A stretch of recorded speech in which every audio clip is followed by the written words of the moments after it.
Hello students, last time मी तुम्हाला 10वीचा syllabus कशा प्रकारे घेणार आहे याचा एक इंट्रो दिला. नेमकं कोणकोणते चॅप्टर्स घ्यायचे, 10वीचा सिलेबस सुरू करताना 8वी 9वीचं जे काही बेसिक्स आहे त्याची एकदा तयारी करा. ह्या धड्याची सुरुवात करताना ग्रॅव्हिटेशन पार्ट 1 चा पहिला धडा याची सुरुवात करताना कुठल्या कुठल्या बेसिक कन्सेप्ट 8वी 9वीत लपलेला आहे त्यांना एकदा बघा आणि त्यानंतरच हा व्हिडिओ बघा. आज आपण ग्रॅव्हिटेशनचा इंट्रोडक्शन घेणार आहोत. बघा, गुरुत्वाकर्षण किंवा ग्रॅव्हिटेशन शब्द आपल्या जेव्हा डोळ्यासमोर येतो तेव्हा आपल्याला असं वाटतं की कुठल्याही वस्तूला जर वर फेकलं तर ती वस्तू खाली येते. बेसिक्स असणाऱ्या डेफिनेशन मधली पैकी ही एक डेफिनेशन की ग्रॅव्हिटेशन म्हणजे काय, तर कोणत्याही वस्तूला पृथ्वीकडे आकर्षित केलं जातं, खाली आकर्षित केलं जातं. वस्तू वर फेकली, वस्तू खाली आली, बस आपण एवढीच एक कन्सेप्ट डोक्यात ठेवतो. पण याचे अनेक पैलू आहेत. ते कसे असणार बघा. ही आपली पृथ्वी. पृथ्वीवरती सर्व जागी मनुष्य राहतात. उत्तर ध्रुव, दक्षिण ध्रुव ह्याही जागी क्वचित प्रमाणात राहतात. काही प्रमाणात तिथं शास्त्रज्ञ वेगवेगळ्या शोध कार्यासाठी असतात. मग जर आपण असा विचार केला की इथे एखादा व्यक्ती उभा आहे आणि याच पद्धतीने इथे उभा आहे, इथे एक झाड आहे, इथे एक झाड आहे. मग न्यूटनची आपण ऐकलेली कथा, खूप वेळेस सगळ्यांना वाटतं की न्यूटनने जो ग्रॅव्हिटेशनचा गुरुत्वाकर्षणाचा शोध लावला, त्या न्यूटनच्या त्या शोधाच्या वेळेस त्याच्या डोक्यावरती तो सफरचंद पडला आणि त्या सफरचंदानंतर त्याला शोध निघाला. चला तसंच काहीतरी उदाहरण इथं बघूया. असा विचार करा की जर हे झाड आहे आणि त्या झाडाचं असणार एखादं फळ जर खाली पडतंय तर ते खाली म्हणजे काय, आपल्याला पाहताना ते असं दिसल ते खालच्या दिशेला जातंय. तर जर एखाद्या वस्तूला आपण वर फेकलं तर ती वस्तू नक्कीच खालीच येणार. म्हणजे बरोबर वर आणि खाली या प्रमाणात दिसतंय. पण इथे जो व्यक्ती उभा आहे, मी तो उलटा काढलाय, यानं उडी मारली म्हणजे तो बाहेर चालला असं नाही, कारण त्याच्यासाठी जी जमीन आहे ती इकडे आहे. म्हणून जेव्हा तो उडी मारणार तेव्हा तो वापस या दिशेला जाणार. मग जर आपण आपल्या पद्धतीने दिशा सांगायची म्हटली तर वस्तू वर फेकली त्याच्यासाठी तर ती खाली आहे आपल्यासाठी. वस्तू वापस गेली म्हणजे वस्तू वर गेली. याच पद्धतीने जर आपण इथे एखादं झाड निर्माण केलं, इथे एखादं झाड काढलं आणि इथेही व्यक्ती जर काढले तर तुम्हाला असं दिसल वस्तू लांब फेकली, वस्तू पुन्हा वापस आली, वस्तू लांब फेकली, वस्तू पुन्हा वापस आली.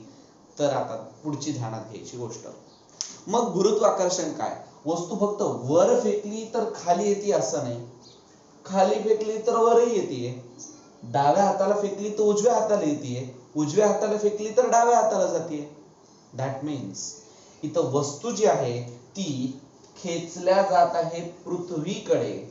आणि मग गुरुत्वाकर्षणाची दुसरी आणि थोडीशी अजून डीप इन्फॉर्मेशन जी आपल्याला मिळते ती अशी की कुठलीही वस्तू ही खाली नाही ओढल्या जात, ती ओढल्या जाते पृथ्वीच्या केंद्रकाकडे. पृथ्वी स्वतःच्या केंद्रकाकडे वस्तूला ओढते. आता त्याचं दुसरं उदाहरण बघू. केंद्रकाकडे का म्हटलो, जमिनीकडे का नाही म्हटलो. सपोज ही जमीन आहे आणि या जमिनीला एक मध्येच खड्डा आहे. इथून एखादा व्यक्ती चालला आणि चालल्यानंतर जर तो याच्यावरनं जाण्याचा प्रयत्न करायला लागला तर गुरुत्वाकर्षण त्याला ओढेल आणि तो या खड्ड्यामध्ये जाऊन पडेल. म्हणजे काय, तर पृथ्वीचं गुरुत्वाकर्षण हे वस्तूला केंद्रकाकडे ओढण्याचा प्रयत्न करतं. नेमकं केंद्रकावर गेलं तर काय होईल, पूर्णपणे इथून तर इथपर्यंत जर आपण भुयार पाडलं तर काय होणार, अशा वेगवेगळ्या कन्सेप्ट बद्दल आपण शिकणार आहोत. कारण हाच धडा 11वीच्या सिलेबस मध्ये देखील आहे.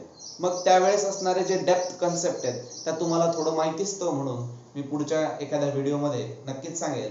तर आता मिळालेली आपल्याला एक बेसिक कन्सेप्ट काय, गुरुत्वाकर्षण म्हणजे काय, तर कुठलीही वस्तू ही पृथ्वी जी असते ती स्वतःच्या केंद्रकाकडे आकर्षित करून घेते, याला गुरुत्वाकर्षण म्हणायचं. बरं, आता अजून मग फक्त पृथ्वीकडेच गुरुत्वाकर्षण असतं का, नाही. या खगोलामध्ये, या युनिव्हर्स मध्ये असणारे प्रत्येक वस्तू ही एकमेकांना आकर्षित करत असते. मग तो चंद्र असेल, सूर्य असेल किंवा एखादा धूमकेतू असेल, एखादा खगोलीय एखादा दगड असेल, तर तो आकर्षित करतोय तर त्याच्याकडे एक गोष्ट असायला हवी, ते म्हणजे त्याचं वस्तुमान. या धड्यामध्येच तुम्हाला मास अँड वेट म्हणजेच मराठी मीडियम साठी वस्तुमान आणि वजन या दोन शब्दातला नेमका अर्थ बघायला मिळणार आहे. बघा बाळांनो, तुमच्या 8वीच्या सिलेबस मध्ये सुद्धा मास आणि वेट या कन्सेप्टला समजून जरी सांगितलं नसेल तर 2-3 वेळेस एक्झाम्पल मध्ये त्याचा वापर केला आहे.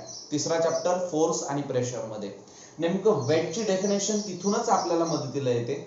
9th स्टँडर्ड मध्ये पण जेव्हा जेव्हा तुम्हाला क्वेश्चन येतो एखादा वर्क डन काढण्याबद्दल, त्यावेळेस तुम्ही जो फोर्स अप्लाय करता त्या फोर्सच्या वेळेस जे वेट असतं, त्या वेट आणि फोर्सला तुम्ही सेम म्हणता. याचाही अभ्यास तुम्हाला आता पुन्हा एकदा इथे करायचा. यांचं एक मस्त डिस्टिंग्विश दिलेलं आहे, त्याचा तुम्हाला बोर्डासाठी वापर होईल. बोर्डाला एक क्वेश्चन म्हणून तो येण्याची शक्यता असते. सो मास आणि वेट ही कन्सेप्ट आपण बघणार. खरं तर खगोलीय कुठलीही वस्तू, बघा वस्तू, पदार्थ, ऑब्जेक्ट, मॅटर महत्वाचं आहे. हा धडा शिकताना सगळ्यात महत्वाची गोष्ट तुम्हाला मॅटर कळणं आहे. What is matter? Anything that has mass and can occupy space is called as matter. मग जगामधली कुठली वस्तू घ्या, एखादं सॉलिड घ्या, लिक्विड घ्या किंवा गॅस घ्या, या सगळ्या पदार्थांकडं मास असतं, व्हॉल्यूम ऑक्युपाय करतात आणि त्यातल्या त्यात त्यांच्याकडे असणाऱ्या वेगवेगळ्या प्रॉपर्टीज. पण या दोन बेसिक प्रॉपर्टीज, मास आणि व्हॉल्यूम ऑक्युपाय करण्याची त्यांची ॲबिलिटी, त्यांना बनवतं मॅटर.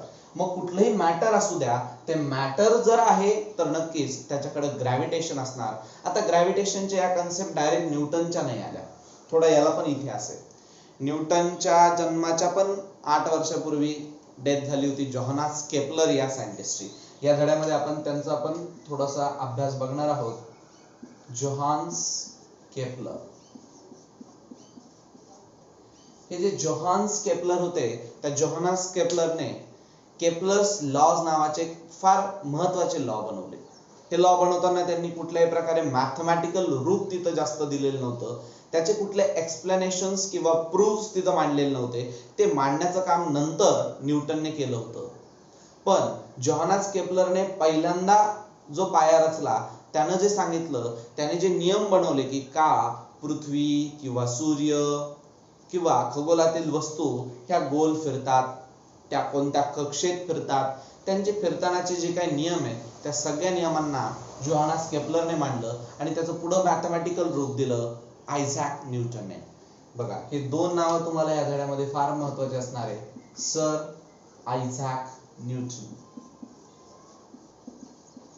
सो जोहान्स केपलरचा स्टडी आपल्याला पहिले करायचा आहे, नंतर करायचा आहे सर आयझॅक न्यूटनचा. आता केपलरच्याही पूर्वी केपलरने काय केलंय, तर केपलरने त्याच्याकडे दुर्बीण होती, टेलिस्कोप. 9th स्टँडर्डच्या शेवटच्या धड्यामध्ये लास्ट टाइम तुम्ही बघितलेला असेल की जो न्यूटनचा स्टडी करायचा आहे केपलरच्या लॉजवरनं, त्या केपलरनं दुर्बिणीच्या मदतीनं या प्लॅनेटचा अभ्यास केला. प्लॅनेटचा अभ्यास केला म्हणजे त्याने प्लॅनेटचं रिव्हॉल्युशन चेक केलं, प्लॅनेट्स कशा प्रकारे फिरतात, त्यांची काय स्थिती असते, याचा त्याने स्टडी केला. आणि त्या स्टडीसाठी त्याला गरजेची होती दुर्बीण, टेलिस्कोप. आणि त्या टेलिस्कोपचा शोध लावला होता गॅलिलिओ गॅलिली यांनी.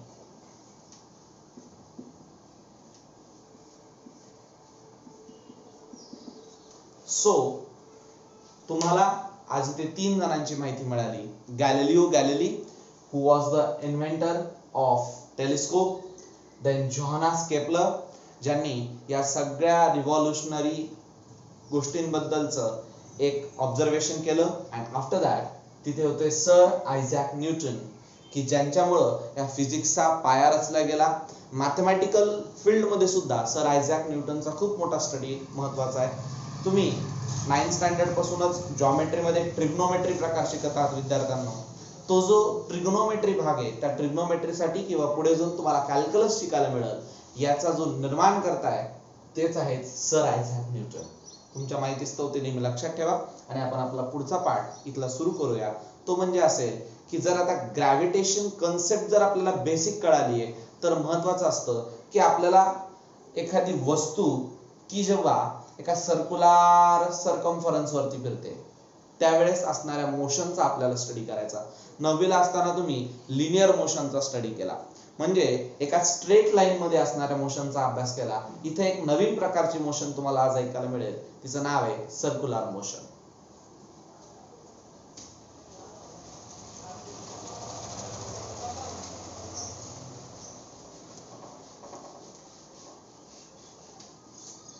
सो सर्क्युलर मोशन काय असते बघा.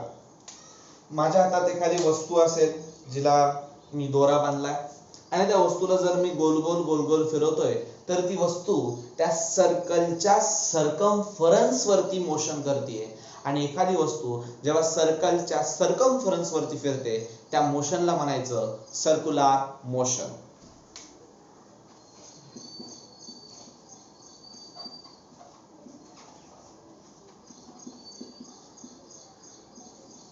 So what is circular motion? The motion of body along the circumference of circle.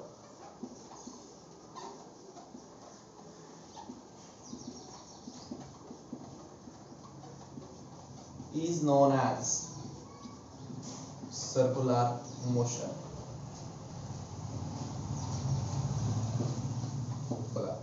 Definitions महत्त्वाचे असतात. 10वीच्या सिलेबसला सिलेबस मोठा आहे, यामध्ये प्रत्येक टर्म कळणं, त्या टर्मचा नेमका अर्थ कळणं आणि त्याच्यासोबतच त्याची डेफिनेशन पाठ होणं गरजेचं असेल. बघा आपण पुन्हा एकदा बघूया. What is circular motion? The motion of a body along the circumference of circle is known as circular motion. You have studied circumference. बघा जॉमेट्री मध्ये तुम्हाला माहिती आहे सर्कमफरन्स काय. जर हा सर्कल आहे, सर्कलचे काही डेफिनाइट पॉइंट असतात, जसं की हा सेंटर.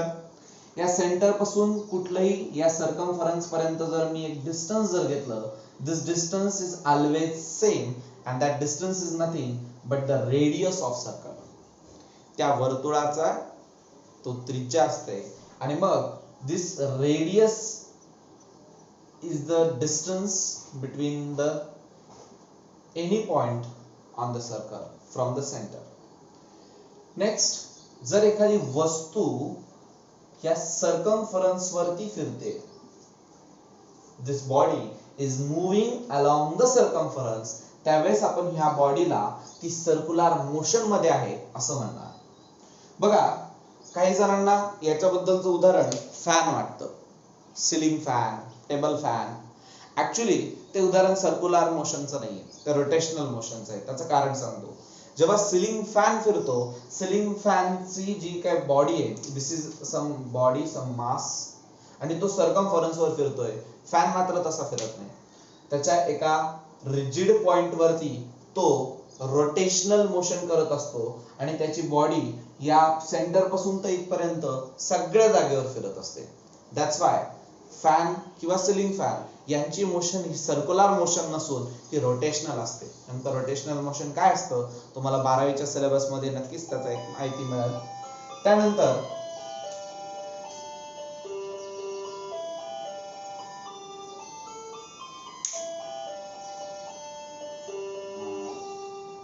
सर्क्युलर मोशन बद्दलचं पुढे काय. जसं तुम्ही लिनियर मोशन मध्ये स्पीड बघितली, वेलॉसिटी बघितली, ऍक्सेलरेशन बघितलं, सगळ्या टर्म्स सर्क्युलर मोशन साठी पण तशाच असतात. त्याची डेप्थ माहिती पण पुढच्या स्टँडर्ड मध्ये मिळेल. पण आज आपल्याला इथं बघायचं आहे uniform circular motion and non uniform circular motion. बघा बाळांनो, युनिफॉर्मचा अर्थ असतो एकसारखं. ज्या वेळेस तुम्हाला मोशन बघायची युनिफॉर्म, त्यावेळेस त्या बॉडीचा असणारा स्पीड हा सेम असायला हवा. मग ज्या वेळेस एखादी बॉडी सर्क्युलर मोशन मध्ये आहे आणि तिचा जो स्पीड आहे, जर तो स्पीड कॉन्स्टंट असेल तर आपण म्हणणार बॉडीला किती बॉडी युनिफॉर्म सर्क्युलर मोशन मध्ये आहे, त्याला आपण शॉर्टकट मध्ये UCM म्हणणार. आणि जर एखाद्या बॉडीचं मोशन करताना जर स्पीड वाढतोय किंवा कमी होतोय, बघा स्पीड जर वाढतोय तर आपण त्याला ऍक्सलरेटेड बॉडी म्हणतो, आणि स्पीड जर कमी होतोय तर आपण त्याला डिसलरेटेड बॉडी म्हणतो. मग ऍक्सलरेशन किंवा डिसलरेशन जर झालं तर त्याला युनिफॉर्म म्हणणार नाही, आपण त्याला नॉन युनिफॉर्म म्हणणार. आणि आता पुढची गोष्ट, ज्यावेळेस पण तुम्ही एखादी सर्क्युलर मोशन बघत आहात त्यावेळेस तुम्हाला असं दिसतं की जोपर्यंत त्या थ्रेडला, त्या दोरीला वस्तू अटॅच आहे आणि ती सर्क्युलर मोशन मध्ये आहे तोपर्यंत ती वस्तू तिच्या त्या सर्कलला, त्या सर्कम्फरन्सला सोडून बाहेर जात नाही. वस्तू जर बाहेरच्या दिशेने जर जात नाहीये, दॅट मीन्स त्या वस्तूवरती एक फोर्स पडतोय which is directed toward the centre of circle. Yes, इथे हा जो फोर्स आहे तो ज्या बॉडीला सेंटर कडे ओढतोय त्या फोर्सला आपण म्हणणार सेंट्रिपिटल फोर्स. बघा इथे आपल्याला नवीन टर्म कळाली, सेंट्रिपिटल फोर्स. पृथ्वीच्या भोवती चंद्र फिरतो, चंद्र पृथ्वीच्या भोवती फिरतो, पण तो कधीच पृथ्वीच्या भोवती फिरणारी त्याची जी कक्षा आहे, जी ऑर्बिट आहे, ती सोडून बाहेर जात नाही. पृथ्वी, अर्थ सनच्या आजूबाजूला फिरते, पण फिरताना स्वतःची सुद्धा जी काय ऑर्बिट आहे ती सोडून बाहेर जात नाही. दॅट मीन्स इथं कुठला तरी एक फोर्स आहे, जो फोर्स त्या दोन बॉडीना अटॅच ठेवतो आणि त्या सगळ्यांना मूवमेंट करताना स्वतःच्या सेंटर कडे ओढतो. त्यावेळेस या फोर्सला म्हणायचं centripetal force. So we will have a definition of centripetal force.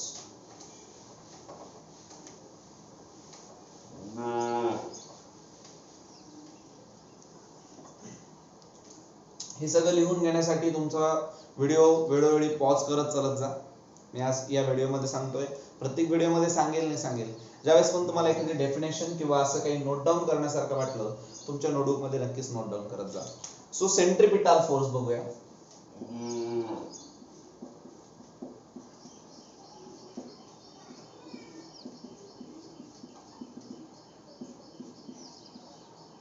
The force act on body performing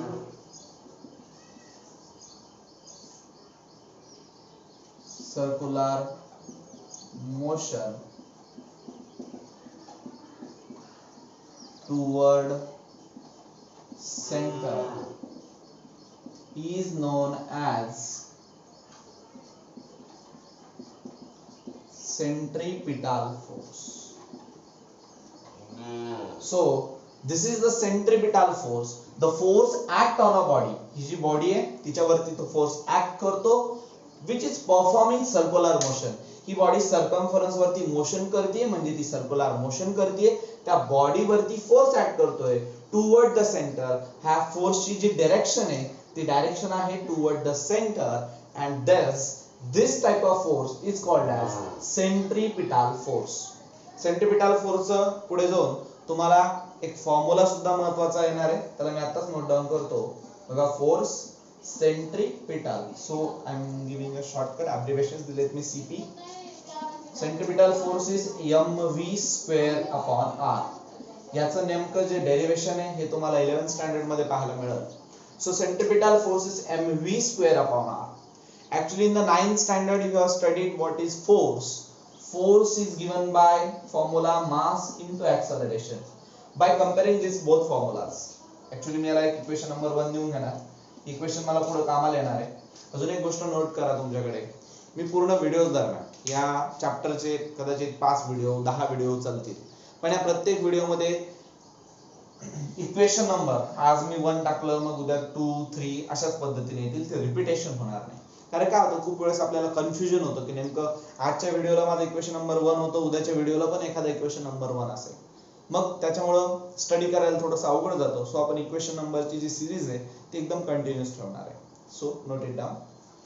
so force is mass into acceleration. By comparing this both equation, बघा, mass mass, this is a force and this is also a force. That may be a centripetal force and this may be a linear force directed on any body. So this will be the same. If these forces are the same, then we will have this acceleration which is equal to v square upon r. बघा, जर हा centripetal force आहे तर त्याचा acceleration सुद्धा centripetal असेल.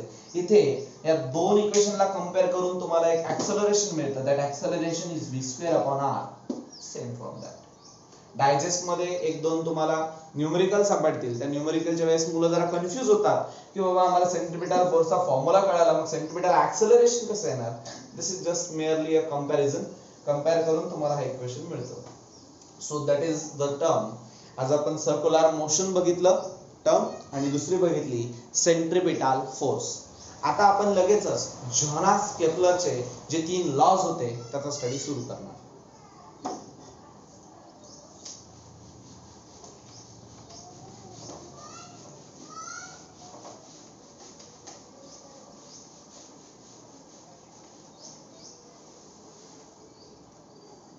बघा विद्यार्थ्यांनो, आपल्याला गोष्टी विसरायच्या नाहीत. जोहान्स केपलर चे लॉज हे गॅलिलिओच्या टेलिस्कोप मधून त्याने जे काही ऑब्झर्वेशन केलं होतं त्याच्यापासून त्याने बनवले होते.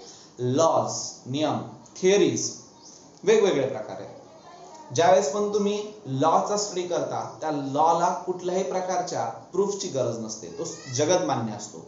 थोडीशी सायन्सची बेसिक गोष्ट आहे. लोक अझम्पशन्स मांडतात, कोणी थिअरी मांडतं. त्या थिअरीवरून कोणी जण ऍक्च्युली पोस्टुलेट्स नंतर थिअरी असतात आणि मग नंतर लॉ मध्ये कन्वर्ट होतात. सो न्यूटनची तुम्ही लॉ शिकतात, तुम्ही त्याची थिअरी शिकत नाही, कारण ती जगतमान्य आहे. सो त्याचप्रमाणे या जे केपलरचे लॉज आपण आज बघणार आहे, त्या केपलरच्या लॉजला कुठल्याही प्रकारच्या प्रूफची गरज पडत नाही. पण त्याचे मॅथमॅटिकल प्रूफ सर आयझॅक न्यूटनने कशाप्रमाणे दिले होते हे आपण पुढच्या वेळेस बघू.